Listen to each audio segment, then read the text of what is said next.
Saudara-saudariku yang terkasih dalam Kristus, selamat berjumpa kembali dalam Renungan Harian Katolik di hari Selasa 10 September 2024. Pada hari ini kita akan bersama-sama mendengarkan dan merenungkan firman Tuhan dari Injil Lukas bab 6 ayat 12 sampai 19. Dalam nama Bapa dan Putra dan Roh Kudus. Amin. Tuhan bersamamu dan bersama rohmu.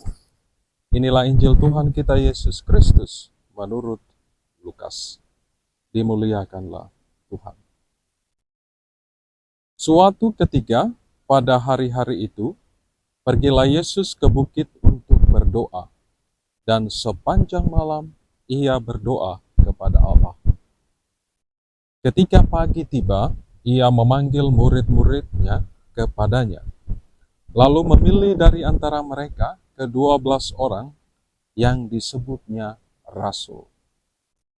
Simon yang juga diberinya nama Petrus, dan Andreas saudara Simon, Yakobus dan Yohanes, Filipus, Bartolomeus, Matius, Thomas, Yakobus anak Alfeus, Simon yang dijuluki orang Zelot, Yudas anak Yakobus, dan Yudas Iskariot yang menjadi pengkhianat. Lalu ia turun dengan mereka dan berhenti pada suatu tempat yang datar. Di situ ada sejumlah besar muridnya dan banyak orang lain dari Yudea, Yerusalem, dan dari daerah pantai Tirus dan Sidon. Mereka datang untuk mendengarkan dia dan untuk disembuhkan dari penyakit mereka. Mereka yang menderita karena roh-roh jahat pun disembuhkan. Semua orang banyak itu berusaha menyentuh dia, karena ada kuasa yang keluar dari dia dan menyembuhkan semua orang itu. Demikianlah Injil Tuhan. Terpujilah Kristus.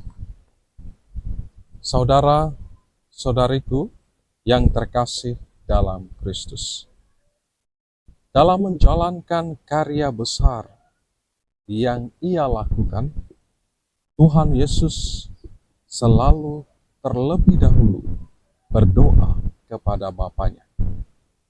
Ketika memberikan makan kepada 5.000 orang, Yesus mengawalinya dengan doa dan memohon berkat Tuhan. Bahkan ketika ia secara pribadi menghadapi penderitaan dan kematian di kayu salib, ia berdoa terlebih dahulu di Taman Getsemani.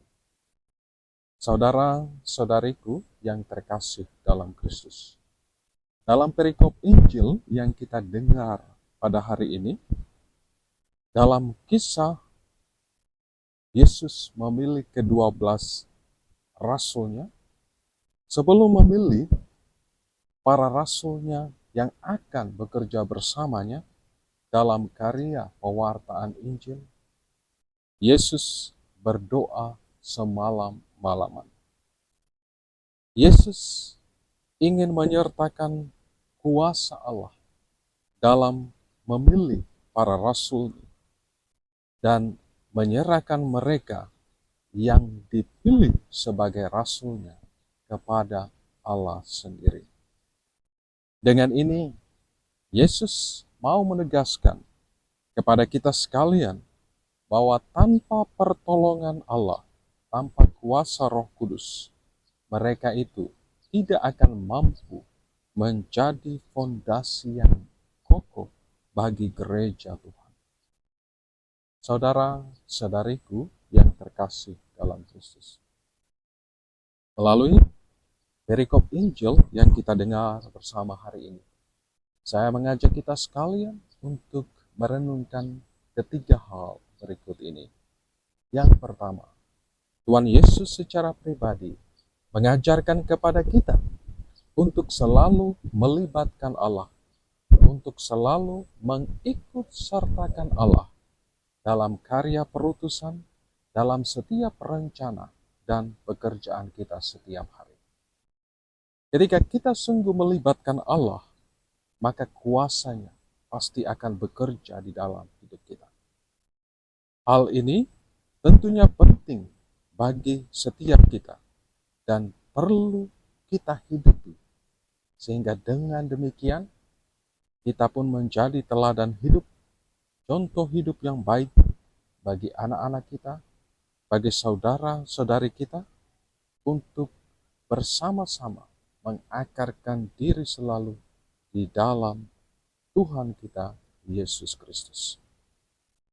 Yang kedua, kita hendaknya melibatkan Allah dalam hidup dan perutusan kita didasarkan pada sebuah kesadaran bahwa kita tidak berarti apa-apa tanpa pertolongan dan bantuan Tuhan. Kita hanyalah manusia rapuh dan lemah yang selalu dan senantiasa membutuhkan pertolongannya. Karenanya ketika hidup kita sungguh diberkati, janganlah kita lupa untuk bersyukur dan siap menjadikan hidup kita menjadi saluran berkat bagi orang lain di sekitar kita. Ketiga, apapun hidup dan panggilan yang kita jalani saat ini bukanlah sebuah kebetulan, tetapi itu adalah kehendak Allah, cara Allah untuk melibatkan setiap kita dalam karya keselamatannya. Karena itu, kita harus selalu taat dan setia pada tugas dan panggilan yang telah Tuhan percayakan kepada kita masing-masing. Bukan karena kuatnya kita, bukan karena hebatnya kita, tetapi semuanya hanya karena kehendak dan kuasanya yang selalu dan senantiasa menyertai kita. Berkat Tuhan beserta kita sekalian, Bapa, Putra, dan Roh Kudus,